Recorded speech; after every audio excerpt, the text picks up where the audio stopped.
Men bu yerga kelishimdan oldin ko'zim og'riydi. Bu kasallik menga 9 yil oldin bo'ldi.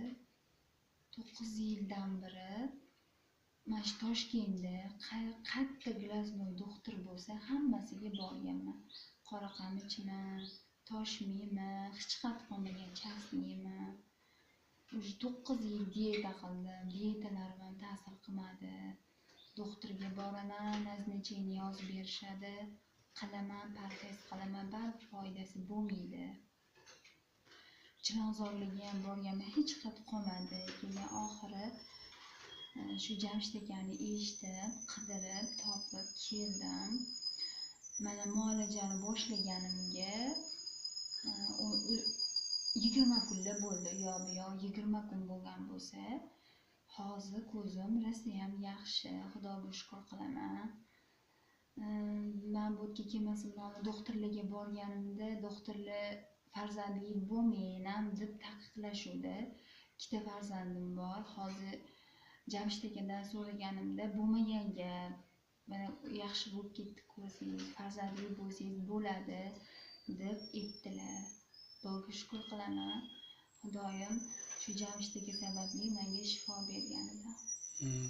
Ko'zingizdagi holat nima edi? Nima masala bilan borgandingiz doktorlarga?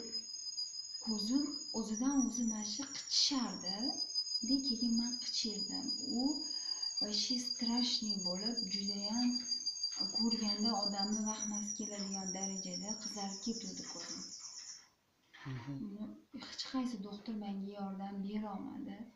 Muolaja qiladi, 1 hafta, 2 hafta qilishadi. Yana borsam bittaga dushi boraman, u meni davolay olmaydi-da.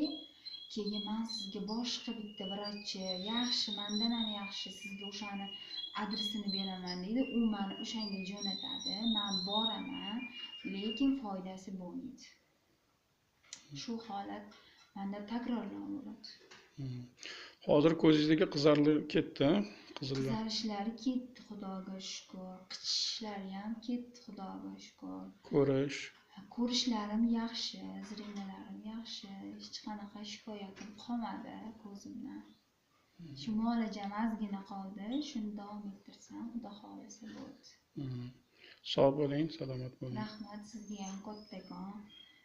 Bundan-da ko'p odamlarga yordamingiz tegishini xohlayman. Rahmat. Sog' bo'ling.